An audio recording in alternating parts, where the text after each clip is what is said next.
देवो भवा। आ माने तिथि, जिसकी आने की कोई तिथि नहीं है, जो अचानक आ जाए वही अतिथि है। इसका मतलब आज आप मेरे भगवान हो, आप मेरे अतिथि हो, इसलिए अतिथि है। भगवान ने सुदामा जी को दिव्य सिंहासन पर बैठा दिया। सुदामा जी बैठ गए और भगवान ने रुक्मणी जी को आदेश दिया, रुक्मणी जाओ जल का पात्र लेकर के आओ। रुक्मणी जी दौड़ी दौड़ी गई, जल का पात्र लेकर के आई। और उस समय कृष्ण भगवान सुदामा जी के चरणों पर बैठे हुए हैं, अश्रु निकल रहे हैं। अरे लक्ष्मी को आदेश दिया। रुक्मणी जी सोच रही है ये वो दिव्य संत है जिसके सेवा सेवकों को नहीं करनी चाहिए, जिसकी सेवा केवल मालिकों को करनी चाहिए। ये वही दिव्य महापुरुष है जिसकी सेवा हमको करनी चाहिए।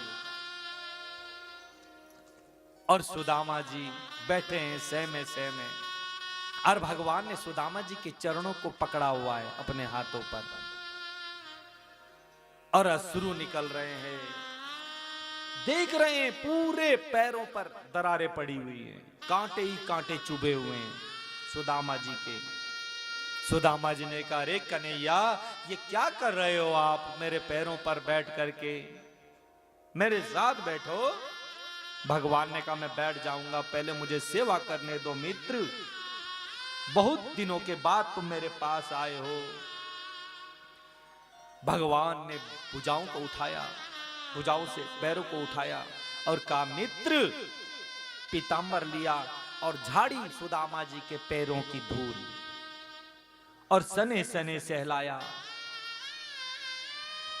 एक एक कांटे को बाहर खींच रहे हैं भगवान। जो कांटा नहीं निकल पा रहा है उसको अपने दांतों से निकाल रहे हैं भगवान। बताओ तो, ये है मित्र, एक एक कांटे को निकाल रहे हैं। सुदामा जी की दयनीय दशा देख करके दीन बंधु इतने द्रवित हुए, चरण पकड़ करके रो रहे हैं। बताओ तो, ऐसे बेवाल विवाविन सुपद, कंटक जाल लगे पुनिजो। एक एक कांटा बाहर निकाल रहे हैं अपने दांतों से। बताओ तो भगवान, हाय महादुख पायो सखा तुम, आय किते ते दिन खोय। देखी सुदामा की दीन दशा, करुणा करके करुणा निधि रोय। भगवान रो रहे हैं, सिर नीचे है भगवान का।